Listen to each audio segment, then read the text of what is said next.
Do.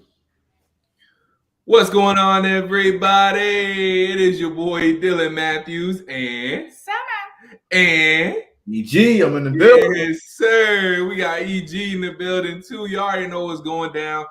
NBA trade deadline 2022 version has come and gone, and we are here to break it all down. We got a lot of things to talk about. We got a lot to talk about. So, first of all, y'all already know the biggest thing. James Harden, Ben Simmons, instant reaction. Oh, my bad. Let me finish. James Harden and Paul Millsap for Ben Simmons, Andre Drummond, Seth Curry, and 2 first-round picks. You good? I just feel like turning my hat around. I didn't like the vibe it was giving backwards, so I had to turn it around. So, what was y'all instant reaction to that trade? Brooklyn got a whole lot better. Brooklyn got some much-needed defense. They don't even. The crazy part is they don't need Ben Simmons to do anything offensively, and I know that's his biggest thing and where his mental space is going to be at. Apparently, Rich Paul said that KD and Ben Simmons had already been in talks. They're on the same page. KD was like, "Hey, bro, as long as you give us what you got defensively, me and Kyrie can do what we do offensively." And Seth Curry. I just need you to go in there and play defense, and that's all I really need from you, big homie. Ben was like, "Yeah, all right," and then I'll dunk it every now and again. But Ben said, "I got y'all in transition." Right. So I think the Nets got a whole lot better, and if James Harden hamstrings are okay, and he actually wants to be in Philly, which I think he does, because I think that Daryl Morey connection is pretty strong. I think it's stronger than a lot of people think. So if James Harden is motivated, he actually wants to be there, and him and Joel can make it work in Philly, Philly is a lot better too. But y'all are losing some pieces, but y'all were able to keep Matisse Thybulle. That was big. So I like it for both teams, but I think Brooklyn won that trade just slightly. Yeah, I agree too. Yeah. What do you think, Eric? I'm on the same page. The first thing you think of is who won the trade? And I think both sides improved, but I give Brooklyn that slight edge. So from a Philly perspective, okay, you had to give up Seth Curry, but who do you get back? James Harden. You know what I mean? So folks were concerned about the loss of shooting, but James Harden can shoot that 3 ball. You know what I'm saying? He's not 49% from 3 or whatever that high clip that Seth Curry was at. But, it's James Harden. You know what I'm saying? And he's going to distribute the ball to the wings at the same time. And him and Joel Embiid in that pick and roll, that 1-2 punch, that's going to be crazy. You know what I'm saying? So I will say that, the Sixers did lose some size, down low with giving up Andre Drummond. So if they would have kept him, I think they would kind of been on par a little bit. But in terms of just on the court, the Sixers, they also improved. And they essentially, when you think about it, Ben Simmons wasn't playing, right? And they're still, in playoff contention, you know what I'm saying? And so what they essentially did was pretty much swap nothing and got James Harden and Paul Millsap. You know what I mean? And they gave up stuff, but the main pieces, was Ben Simmons and James Harden. So they pretty much just gave away nothing because they weren't getting anything from Ben Simmons and gain James Harden. So, that's a big up for them from that perspective. So it's only up for both teams. But I do give Brooklyn that slight edge because when you think about it, you kept Patty Mills. Mm-hmm. I know he's hurt right now, but you think about next season, you still got Joe Harris. You got Seth Curry. You got 3 pretty good 3-point shooters outside of KD and Kyrie. And you got the mega distributor with Ben Simmons. And you got size down low with Andre Drummond because they was thin down there in that post area. You know what I'm saying? Andre Drummond can do some things. And you got better defensively with an a first team all NBA defensive guy with Ben Simmons, which is where the Nets were lacking at, anyway. So it's you got depth, you got shooters, you didn't really need James Harden. You upgraded on the defensive end. If anything, Kyrie and KD gonna get off that much more, And they got 2 first-round picks. Yeah. Out of all of them. Out of all that, you got 2 first-round picks. I definitely agree. Both teams definitely got better because, like we were saying, the Sixers weren't Ben Simmons was a zero. He was a non-factor. So they just added an all-star in James Harden. The only reason why I think the Nets had the slight edge is because the Nets didn't need anything but for KD to be healthy and but for Kyrie to be able to play, be available come the playoff times. But the Nets added, like we said, a mega distributor in Ben Simmons. Kyrie and KD don't need a facilitator because they can do it themselves. Now they got somebody in Ben Simmons who can set them up, make them even better. And can Kyrie and KD even get any better? Plus, like I keep saying, Seth Curry and Tobias Harris had their best numbers playing beside Ben Simmons, playing with Ben Simmons. Ben Simmons finding them in their spots. So I'm just saying, like, just imagine Kyrie and KD getting set up by Ben Simmons, 2 plus the defense. And I think the Sixers, like, because a lot of people like, oh, is Ben Simmons going to shoot for the Nets? The only reason why Ben Simmons not shooting with the Sixers was a problem was because nobody outside Joel Embiid could create their own shot. They don't need Ben Simmons. They got KD who could close out a game. They got Kyrie close out the game. All they got to do is get the ball to KD and get the ball to Kyrie, and they could go to town. Yeah. But they added Seth Curry too, and then like I said, the Sixers got better, but the only thing is the Sixers still have questions to answer because now we don't have a backup center behind Embiid. Right. Now we still don't have a backup point guard. That was a problem that we had last season with Ben Simmons. We didn't have a point guard coming off the bench, and we still don't have that. Yeah, so it's just back when Embiid is gone, that's what killed us in the Hawks series. We was getting zero value off the bench. But overall, the buyout market's still there. The Sixers just need to get somebody behind Embiid because that was a problem last season, and that's going to be a problem.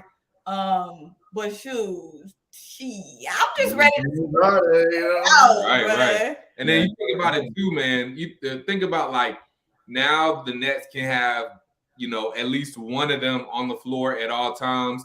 And, you know, there can always be a go-to guy, whether, you know, it's Ben Simmons or Kyrie Irving or Kevin Durant. Mm-hmm. You always got a guy you can go to at one time. They'll always be on the floor one time. And then all the shooting you'll have around those guys. And they can, besides Ben Simmons, obviously, they can all shoot. So just the shooting and the spacing of the floor that they all can have, I mean, that the Nets are going to have some dangerous lineups out there when they're all playing. They can be pretty versatile. I mean, you mentioned the shooting, you got the shot creation, and then they got size now too. I mean, you got KD, you got LaMarcus Aldridge, you got Blake Griffin, you got Ben Simmons. You know what I mean? Like that's a lot of size, you know, and they wasn't having that size. And you know, with Ben Simmons, he can guard 1 through 5, like excellent. You know what I mean? I just saw a clip where he was, I think he stripped somebody on the 3-point line. They passed it over to the corner. He made it all the way over to the corner. They shot the 3 and he blocked it. Like in the same play. You know what I mean? Like you get that defensive versatility, and that's gonna make the other guys, you know, step up as well. Because defense is just effort. You know, not everybody can play, you know, Ben Simmons level defense, but you can play better defense if you just put forth more effort.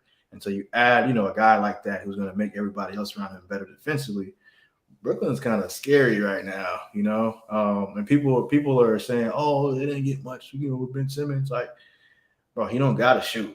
He don't got to. Like I said, KD and Kyrie, you don't have to shoot. Those guys don't need somebody setting them up. Both of those guys, you got 2 guys who can create their own shot alone.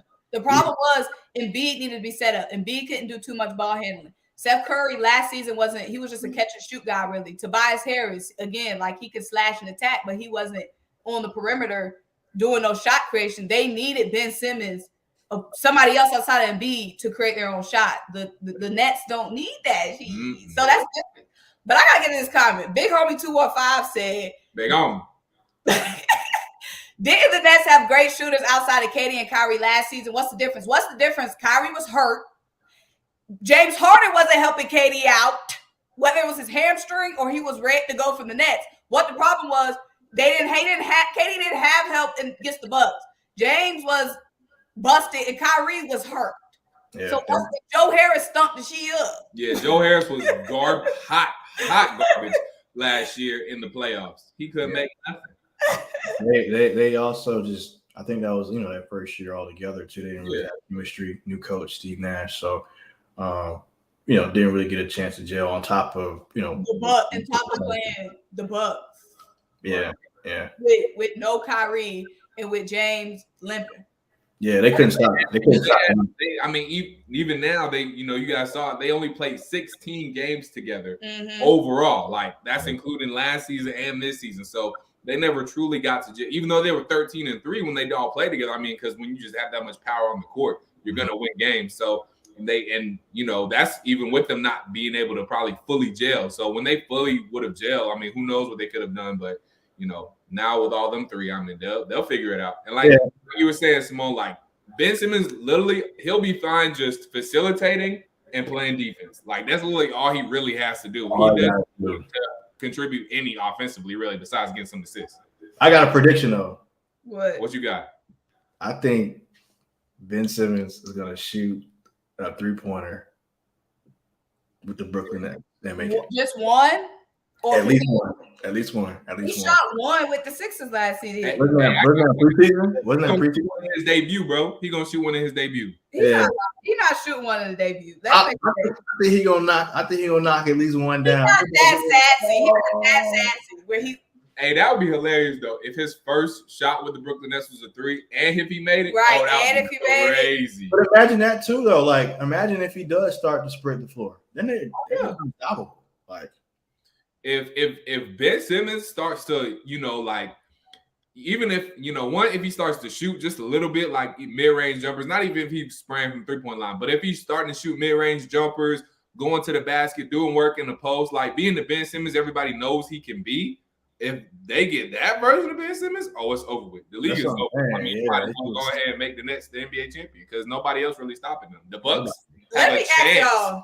The Suns have a chance, but I don't know. Since y'all, okay, first, all right, let's get into something else. So, Kristaps Porzingis is now with Washington. He's with the Wizards. Bertans and Dinwiddie is with the Mavs. That's a good deal for the Mavericks. We got to talk about that. And then, two, the Cavs, a team that was already hot, basically got Caris Levert for nothing. We got to talk about the Cavs. Which one we talk about first? Let's talk about the Cavs. Let's talk about the Cavs. Because the Cavs is scary, bro. Yeah, Not only do the Cavs they got offensive firepower with Caris Levert, but a team that was nasty and scary already defensively got another long, athletic defender too. Them boys is long. Like they got Darius Garland. I mean, Darius Garland the biggest. I don't even remember who played the 2 for them. But then you got Caris Levert at the 3, and then Evan Mobley and Jarrett Allen at the 4 and 5. Yeah. Like what? It's a block party every night in And they're gelling too. They are gelling. And then Kevin Love, he playing motivated again, coming off the bench, just spraying threes, making them outlet passes. Like the Cavaliers, that's a team where everybody knows their role, everybody's happy with their role, and you can tell they all like playing with each other. They're great defensively. I mean, the Cavs are back, bro. The Cavs are scary. I can't even lie. I wouldn't say they're back, but they. Bro, but when you say they're back, that makes you think LeBron James, Kyrie. Okay, I won't say back, but I'm telling the Cavs are back to being contenders. Contenders, yeah. They back to being, I wouldn't call them a contender, but they've improved. I mean, because when you think about contender, at the end of the day, you got to have players and like superstar players. I mean, they got a lot of good talent.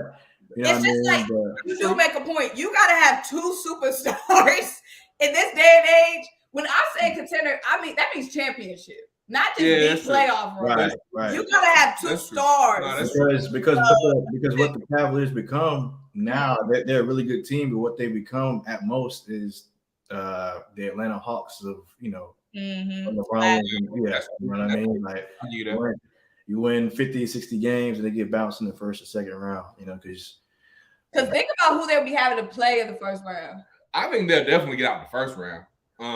Now I think they could make it all the way to the Eastern Conference Finals, but I don't see them beating the Nets, especially the Nets. Making it to the finals. No, the Eastern Conference Finals. Oh, but I can see them making it that far. But like y'all was saying, I think that's their season. No, y'all don't think so? No. Outside of the Sixers, the Nets, the Bucks, the Bulls. I'm not gonna cap, bro. The Cavaliers could beat the Sixers. I'm not lying. Really? Who's stopping Joel Embiid? The Jared Allen and Evan Mobley. Okay, but y'all, Cavs Sixers this Saturday. I'm really excited to see this Cavs. I don't have no. Joel Embiid is a matchup nightmare. I just don't see anybody. Jared Allen.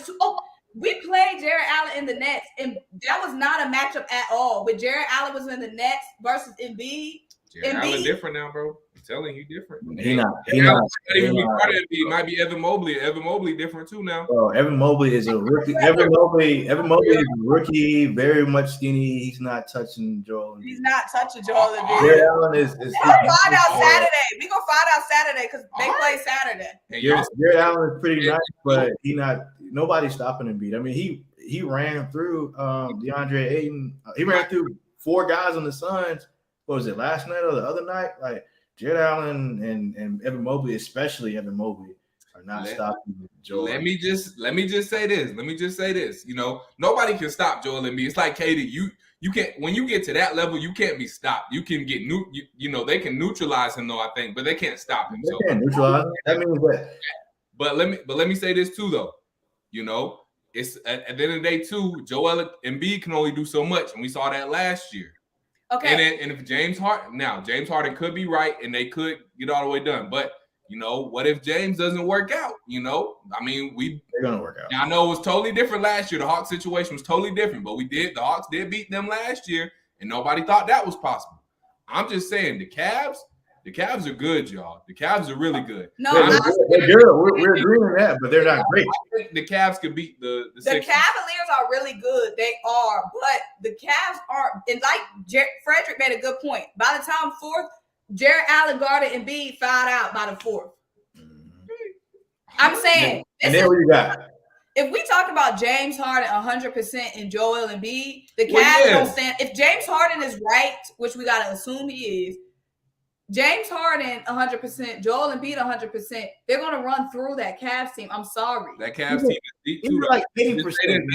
They deep. That Cavs team is deep too. They got some dudes coming off the bench. Laurie Markkinen, Kevin Love. Now I know Kevin Love washed up, but he's playing a lot better. Isaac Okoro. Thank you, big homie. He couldn't stop him before. What's different? Evan Mobley might be guarding him, bro. I'm saying.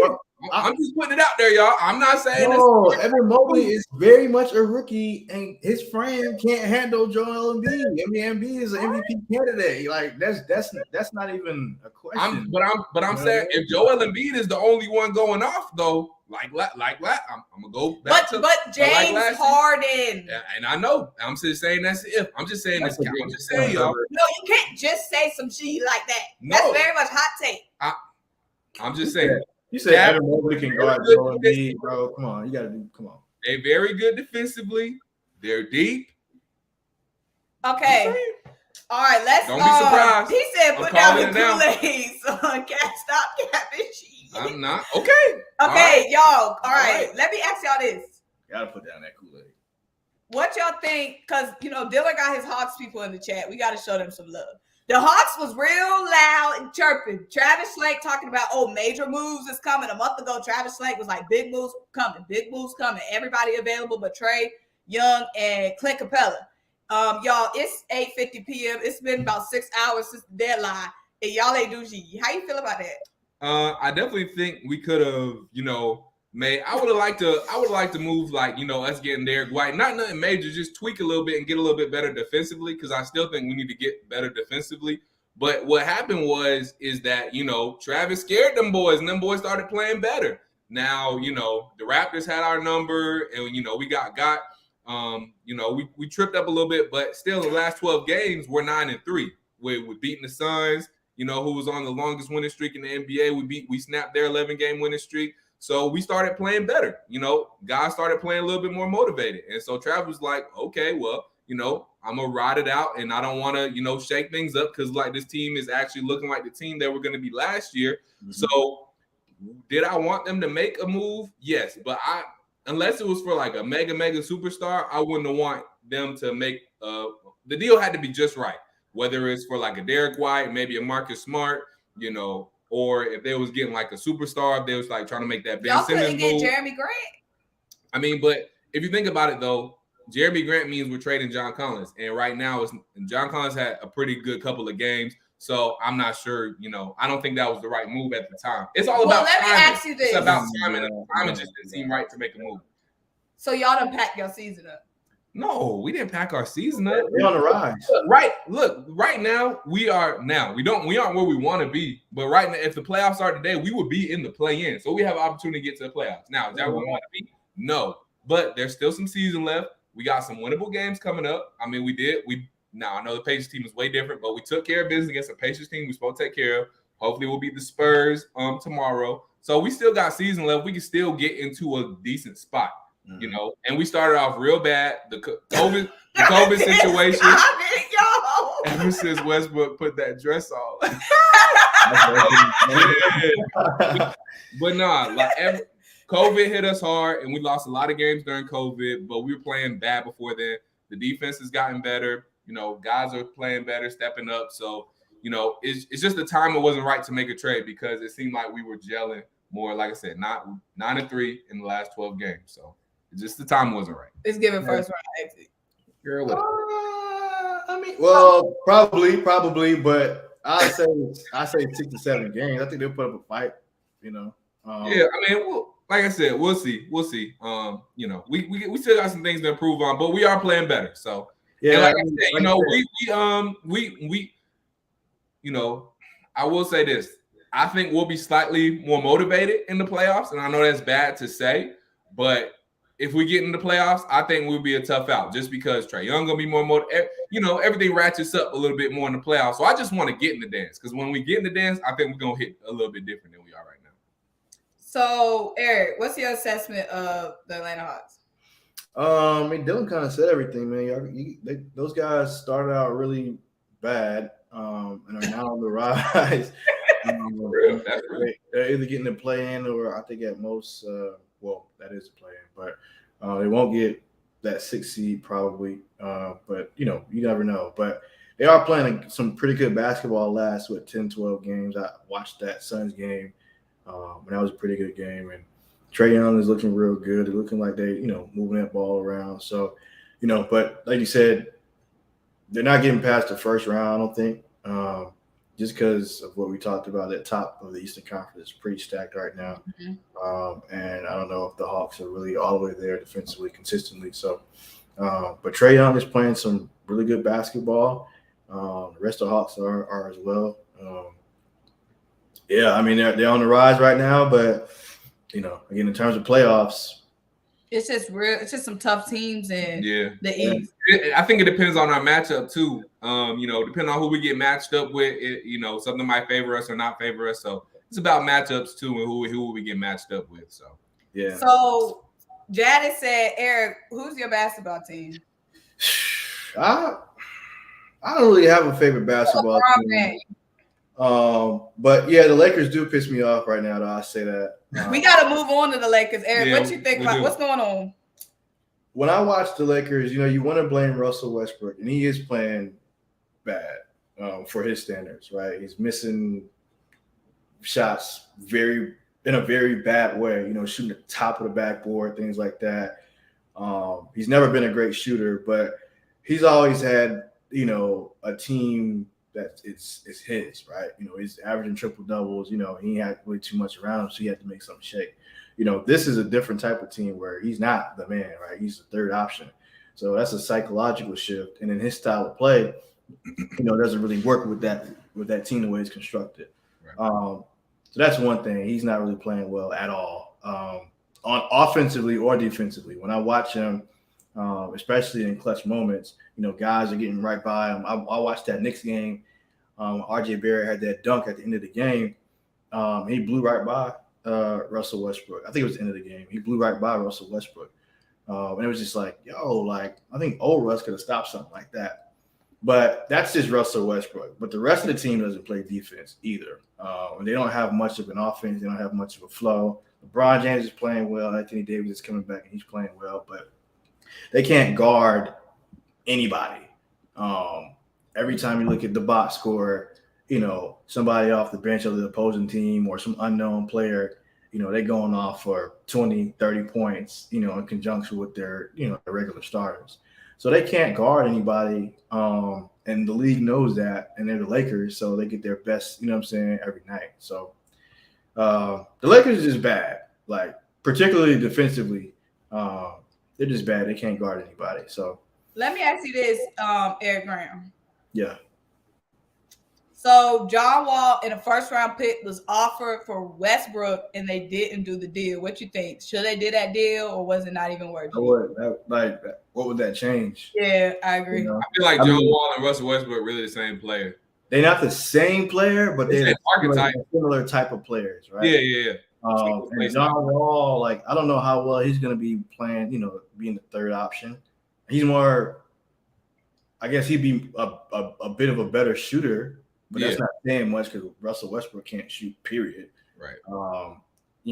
But it wouldn't really change much. The Lakers would still be bad defensively. Everybody's old and just kind of and they're not on the same page in terms of with defensive chemistry. Mm-hmm. And they really can't even hit shots outside of LeBron James and Anthony Davis consistently either. When Anthony Davis is healthy playing. I mean, he's playing healthy now, but today Davis. Yeah, I mean Anthony Davis playing well now that he feel like. But I'm saying he was out. He's been out. They wouldn't be. What are they? So well below 500. If day-to-day Davis wasn't day-to-day for so dang long. Well, that is true, but also too. I mean, Russell's role was supposed to. It was, but Russ is. I don't even know. I can't even play. Yes, Russ was supposed to be the guy that came in and could win them games with LeBron out and with AD out. And he didn't do that. And he ain't do that. Yeah. But the Lakers can't play defense. You got when you watch the game, it's not just Russ. It's not just the fact that AD was out. Oh, the team can't guard anybody. Period. You know what I'm saying? Like they just lost to the Portland Trailblazers, and they don't have Damian Lillard, and they just shipped some of their best role players out. And Anthony Simons went off for 29. They can't guard anybody, and it's been like that pretty much all season. Like before the Memphis Grizzlies, before we knew who they were, I think they was up on the Lakers big time without Ja Morant. And it was earlier in the season, and I think that was with Anthony Davis. Mm-hmm. I might be wrong, but they just haven't been able to guard anybody for the entire season. So I mean, you can blame Russell Westbrook because he is playing poorly, but also they just can't. They can't guard anybody. And Wallace made a good point. They don't have a deep bench. They're not deep at all. Why Tyler Horton-Tucker got the ball so dang much? Right. That's the problem. Right. But y'all, let me ask you this. If this was what is it, 2022? If this was 2015, oh man, you know what I'm saying? They're going to the finals, right? But everybody on that bench, you know what I'm saying? They got Canes and Walkers and Crickets, you know what I'm saying? They old and hurt, so it's Melo hasn't played necessarily bad. I mean, he can't play defense, but we already knew that. But shooting wise, Melo has been straight, but he's been hurt too. But he's 50, right? Yeah, but he's been hurt. Y'all, so a lot of people in the chat have been bringing up the Indiana Pacers. Obviously, the Pacers got Tyrese Haliburton.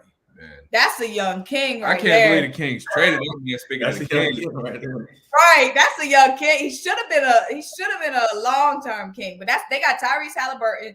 Now Miles Turner, Miles Turner was on the trade block, but once they got Tyrese, Miles was once they traded away Symone and got Tyrese, Miles was like, oh shoot, I'll stay. I'm good with that. Because think about that, Miles wanted a bigger role, mm-hmm. and Symone was kind of taken away from that in the post game because they was both kind of working out the post. So I like the team.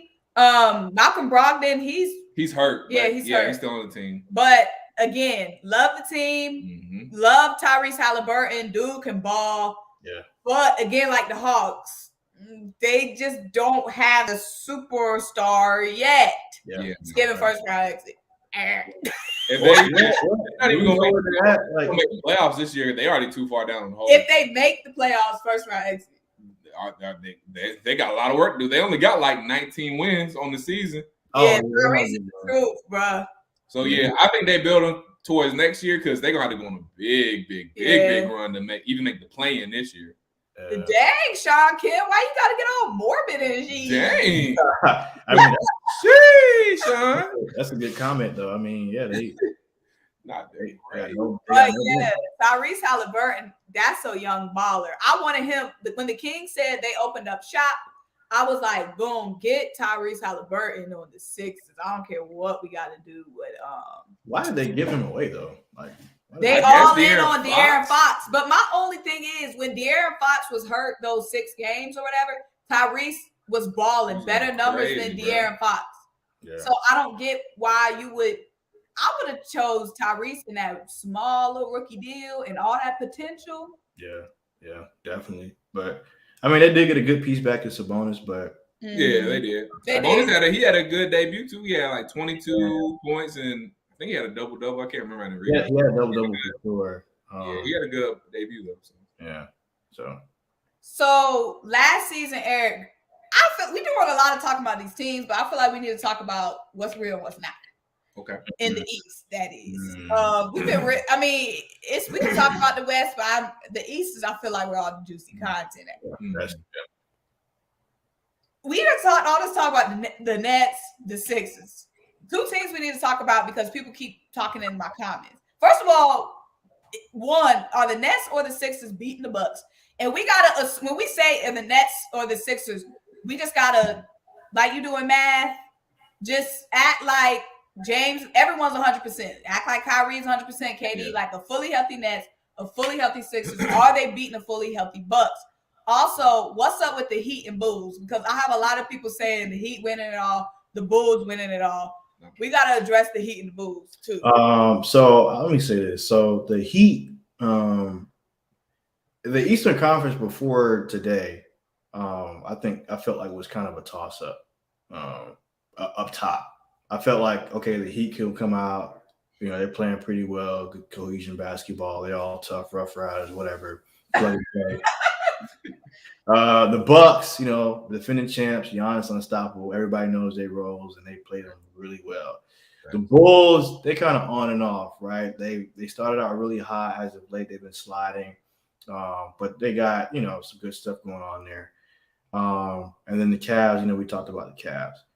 But that top 3, I felt like those were kind of a toss up. But after today's moves and everybody being healthy, I would say that the Nets can beat the Bucks for sure, because of what we opened up with, that versatility and stoutness defensively, and you won't be able to stop them healthy. I feel like the 76ers will be a pretty good matchup in terms of Bucks versus Sixers. You got Joel Embiid and Giannis down low. They kind of cancel each other out. I think so. You got the Bucks role. You got the Bucks and Chris Middleton and Drew Holiday kind of versus James Harden. And Tyrese Haliburton, not Tyrese Haliburton. What's his name? MAXEY. Yeah, I feel like it will come down to them who performs better. You know what I'm saying? And that will kind of determine that series in my eyes. Because the Bucks, they're a really good team, and Doc Rivers is a pretty good coach, but when it comes down to clutch time, he's known for choking. So the Nets for sure could beat the Bucks. The Sixers, it will come down to clutch moments and who plays well in terms of their non number ones. But outside of that, I don't see the Heat beating the Bucks. I don't see the Cavaliers beating the Bucks. I don't see the Bulls beating the Bucks. They're very much phony, the Bulls. Ooh, now they are. I mean, you got crazy. They are. I mean, you got good talent with Zach LaVine and DeMar DeRozan. You got Vucevic down there, but I mean, again, they started off pretty hot, pretty well, but I don't believe in them when I watched them, and they've been sliding as of late. So, and then who do they have to stop Giannis? Yeah, that's the only thing. When it's somebody like the Bulls or the Heat, the 3 top teams, who can stop Embiid? Who can stop Giannis? Who can stop Kevin Durant? Nobody. Those bottom teams, they don't have that answer. Like Embiid, Giannis, KD, Embiid, KD, Giannis. They got that. Who? There's nobody down below that can stop any one of those 3 players. Like, right. You know what I mean? That's my only thing. Yeah. So it's like you said, everybody healthy. I'm looking at my screen now. I'm looking at the Eastern Conference standings, and again, outside of Nets, Bucks, Sixers, it's a toss up between those next tier 3 teams. And after that, it's just kind of like nobody else matters. If I had to rank the 3, I'm going Nets, Bucks, and then Sixers. Yeah, that's same. my 3. The Nets are beating the Bucks and the Sixers.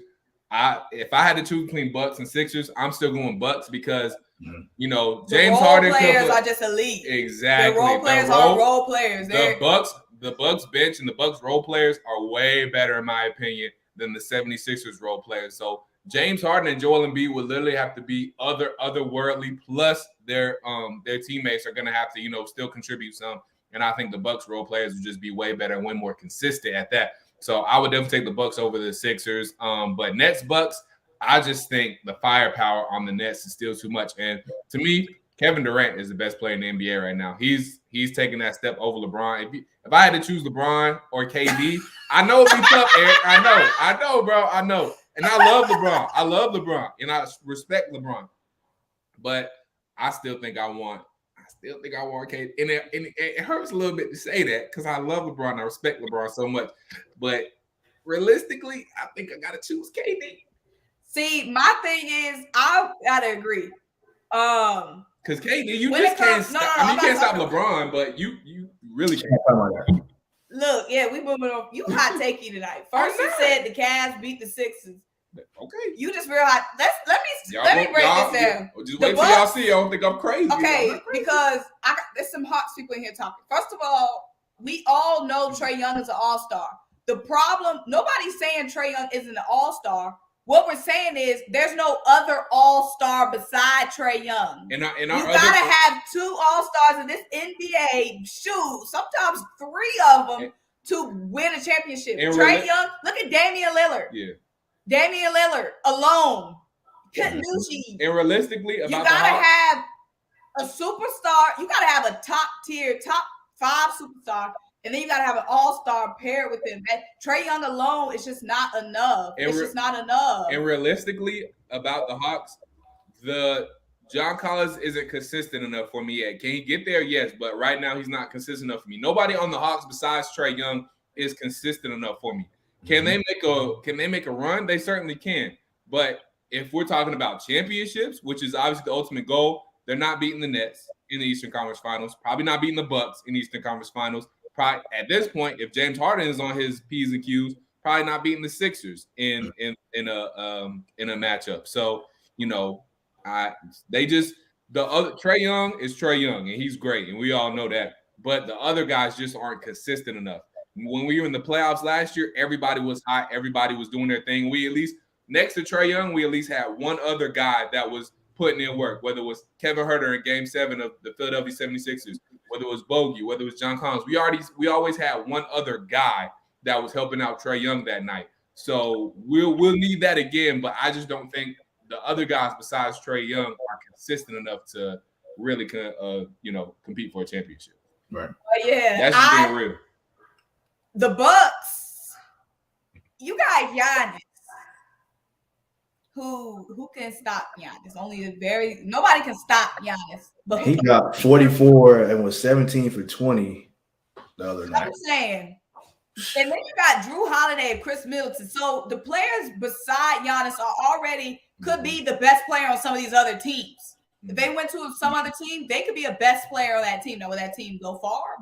But they could be the best player on some other team. Mm-hmm. So you got this juggernaut, and there's only a couple of juggernauts. Right. KD, Giannis, Joel. Embiid, and the Joker.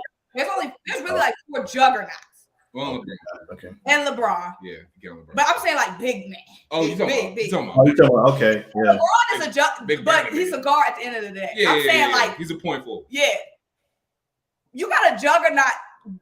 Giannis is the only juggernaut that's got elite role players next to him. That's why the Bucks are so dangerous, in my opinion. Yes. Now, like you said, if it's Bucks Nets, just because of the spraying power of this potential Nets team, you got Kyrie and Seth Curry You got freaking Joe Harris if he act right, and KD. Then you got Ben Simmons, who is arguably top 7, at least top 7 defender when he's right, at least top 7. I don't want to argue with y'all in the comments. Then you got that as well. I just don't see anybody beating that Nets team. Yeah, now, what'd you say, Eric? I was agreeing. Yeah, nobody in the Eastern Conference is beating that Nets team. And honestly, I would probably stretch it out to the NBA and say that nobody in the league is beating that Nets team. I can see if we're keeping the Eastern Conference right now, which it seems like we're talking about, then nobody, when healthy, is beating the Nets. If we expand it and we go NBA, so East versus West, you talk about a final. I know. I was laughing there earlier. Hey. Get out of here. I wouldn't do that, Eric. I would not do no lines of what you were just, implying. I do not do them. You off something? It seemed like it, but yeah. The Warriors, I want apologies from everybody when if the Cleveland Cavaliers and the Philadelphia 76ers match up. I want apologies. That's Saturday. I'm talking about the playoffs. I don't care about the regular season. I'm talking about if they match up in the playoffs and they don't let the Cleveland Cavaliers beat the Philadelphia 76ers in a playoff matchup, because I'm gonna need apologies from everybody. From everybody. Okay. Anyway, yeah, the only team that can really compete with that Nets team is the Warriors in my eyes. Before today, I had the Warriors winning for sure. They can play some ball, and Draymond Green ain't even back yet. Like, the Warriors are pretty tough. You got the Suns out there, but when I'm looking, when I see Suns and I see Warriors, I'm like, man, Steph Curry, Klay Thompson back. He's shooting that thing. Is Klay Thompson back right? I haven't seen him. He dropped. I mean, he wasn't. He was still trying to figure his year out. The other night he didn't play, but he's had a couple of nights where he's dropped 20 and been pretty efficient. But like you said, you got Andrew Wiggins. Technically, he's an all-star now. And I said it last year. They struggled last year, but I knew long term, like, Andrew Wiggins can ball. I mean, he was averaging 20. You know what I'm saying, with the Timberwolves before he got there. So that's not like in the Western Conference. Like, that's still pretty admirable. You know what I'm saying? So they got him. They got my man Draymond's gonna come back. The Splash Brothers, obviously. The way those role players are playing, you got Gary Payton and what's that dude named Juan Toscano or whatever his name is. Oh yeah, Juan Toscano Anderson. Yeah, and that's Jordan Poole too. Jordan Poole. I mean, they come and they just, any one of them can drop 20 to 25. You just never know. You know what I mean? And then my man James Wiseman ain't back yet. Oh, I forgot they had James Wiseman. The Warriors are, and I hate to say it, but they like that. And they did it the right way, building through the culture, not really, adding all these super, they just did it like, the organic old school way. Yeah. So before today, I would have said Warriors are my pick to win the championship. But I mean, if these Nets act right, it's a different discussion from my point. I think we got to put a little bit more respect on the Suns too, because the Suns are super consistent. Now, against the Nets, I still probably edge towards the Nets, but they compete with the Suns along with the Warriors. I agree with that. I don't disagree with anything you said about the Warriors, because the Warriors are battle tested, and they're still getting guys back, like you said. Klay still getting all the way right. Once they get James Wiseman back, he'll be a problem too. But the Suns too, though, because the Suns to me have the perfect mix of good young guys and veteran leadership too. Obviously, Chris Paul, Jay Crowder's a dog, 3-and-D type dude. Then they got Mikal Bridges, who's he's improved as a shooter, and he's very, very good defensively, one of the best two-way players in the league. They got Cam Johnson, who's very, very good. JaVale McGee is rejuvenated again in Phoenix. Obviously, DeAndre Ayton is solid. And so, I think the Suns are a deep team too, and I think they're just really consistent, got good shooters. They got obviously Devin Booker, who's another playmaker. So I like the Phoenix Suns too. And they've been playing with a chip on their shoulder all season long. They didn't like how the finals ended. So, if it came, well, yeah, but if it came down to, Warriors Suns, that would be a really, really, really good matchup. So I wouldn't bet against the Suns either. But like you said, I can't disagree with anything you said about the Warriors, because the Warriors are like that too. The Warriors are like that, but when it comes to Warriors Suns, in a matchup like that, when, like I said, when you don't have a juggernaut, like, you know what I'm saying, that comes down to who has the best player on the team, and that's the Warriors. Who got the best player? Not only do they have the best player, but the type of player, right? You got Steph Curry and Klay Thompson; they can shoot from anywhere. Mm-hmm. You know what I'm saying? Anywhere. Mm-hmm. And then you got Draymond distributing that thing, right? And then, like you said, I mean, you got these role players. They got Toscano, Jordan Poole. They got some role players. You know what I'm saying? And Andrew Wiggins. Mm-hmm. Any one of them on any given night can give you 20 to 25. Yeah. Any one of them. Mm-hmm. You're going to get a consistent 30 from Curry. You're going to get 25, 30 from Klay. Hell, you can get 70 from him if he get hot. You know like, we seen that. And then you got these guys get just plug and play, and they just free flow. Like and when you watch, they're like plug and play. They're like the same dudes coming in, literally. Like, and they all light skinned. So right, literally, that's what I said before. Like, they got the same dude. Yeah. So and they just flow. They just flow. Their brand of basketball is just different. You know, the Suns, they real nice at what they do, but you know, it's at the end of the day, you know what you're gonna get. And, you know, you're going to get Chris Paul. He's going to hit, you know, from his two little spots right there at the free throw line, you know, each on either side. Devin Booker, he's going to operate, you know, in the mid-range and, you know, three ball here and there. You got DeAndre operating down low. And then you got guys that's going to shoot, you know, and play defense. But, you know, the Warriors, you got anybody that can score from any part of the floor. Yeah. You know, and that's hard to stop. Right. You know? And they're not even all the way healthy yet. You know what I mean? So playoff time, if they all the way healthy. Right. This about to be real juicy, bro. Once again, after the All-Star week. Man, I'm ready for the playoffs, man. The playoffs about to go crazy. Y'all got go crazy. We didn't talk about the Mavs. Last week we got to talk about the Mavs. What y'all think about the Mavs? You know, they're a good team, and I like Davis Bertans. You know, he's a shooter. He's not super great defensively, but he is another shooter around Luka. They got good shooters. They got Reggie Bullock. Dinwiddie. Dinwiddie is a very good pickup. I'm interested to see how they're going to use Spencer Dinwiddie, though, because obviously Luka plays the point, but Spencer Dinwiddie is a point guard, too. And with him starting in Washington, like, you know, do they plan to bring him off the bench? Are they going to use him as a two guard? Because, I mean, Spencer Dinwiddie is an okay shooter, but you know, I'm wondering how that's going to work. How are they going to use Spencer Dinwiddie? And Reggie Bullock is starting at the 2. So I don't know how they're going to use Spencer Dinwiddie. Are they going to play him at the 3?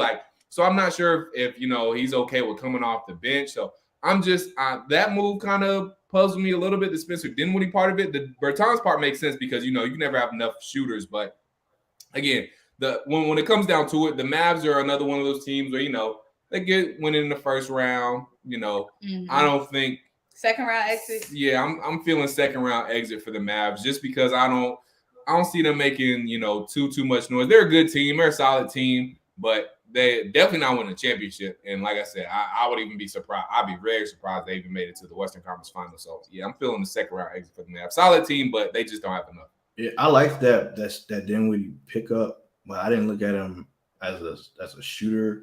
I look at him more as a scorer. Yeah. Secondary, maybe tertiary scorer to Luka Doncic. And, you know, that's what you wanted with Kristaps, that secondary guy, particularly inside out, you know. But, I mean, he was never available, you know, always hurt. So when they shipped him off, I wasn't surprised. And I felt like they got a solid pickup with Spencer Dinwiddie. Now, granted, I haven't watched, you know, the Wizards, you know, closely or anything like that. But from what I remember, you know, at least when he was playing with the Nets, you know, he was a pretty decent scorer, you know, and was a combo guard. Right. So, you know, you got when Luka Doncic goes to the bench, he can play some point guard duties, but he can also, you know, move over to that 2 as well. So I felt like that was a decent pickup, you know, to provide a hopefully, you know, solid, consistent secondary scorer, or like I said, tertiary. But you know, outside of that, like you said, in terms of the Mavs as a whole, I mean, it doesn't move the needle. They don't jump from here to here. You know, I think they got better, just because they got somebody, I think Dinwiddie's not hurt. So they got somebody.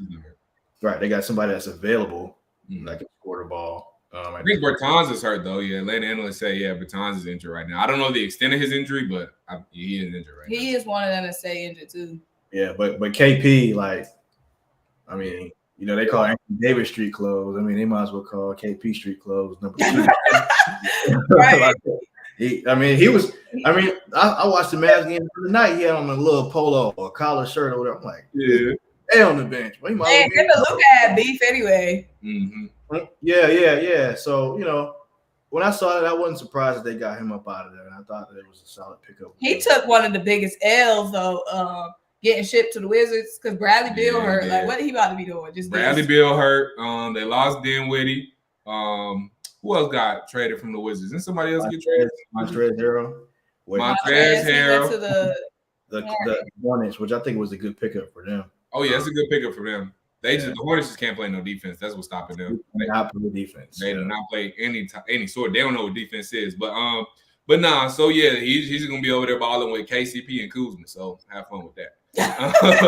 I mean, Kuzma straight. You know. I mean, Kuzma straight, but Kuzma got better when he left the Lakers. Yeah, but you know that's giving real maybe playing, probably maybe playing. But anyway, before we jump up out of here, y'all got any final thoughts on the trade deadline? Any final thoughts? I thought the Hawks were gonna make a move. Y'all ain't do G. I thought the Lakers was gonna make a move. I thought somebody was gonna shop around the Knicks. They ain't want she even the Knicks. They said everybody available though. I don't know. I'm just surprised the Hawks didn't make a move. I'm surprised the Lakers, but am I surprised because the Lakers it's so hard for the Lakers to make a move?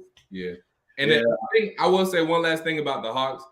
I think they won't. I think they were prepared to make a move. I just don't think the right deal was out there for the Hawks. And Travis Link is very good about, you know, like if he didn't want to force anything. He didn't want to make a trade just to make a trade. Like the Cam Reddish trade had to be made just because he didn't want to be there. But I think once that happened, they started playing better and meshing. Like, you know, I just don't think the right deal was there for the team. So I'm okay with us standing pat. You know, I would have liked a little tweak there, but it wasn't in the cards. So we are.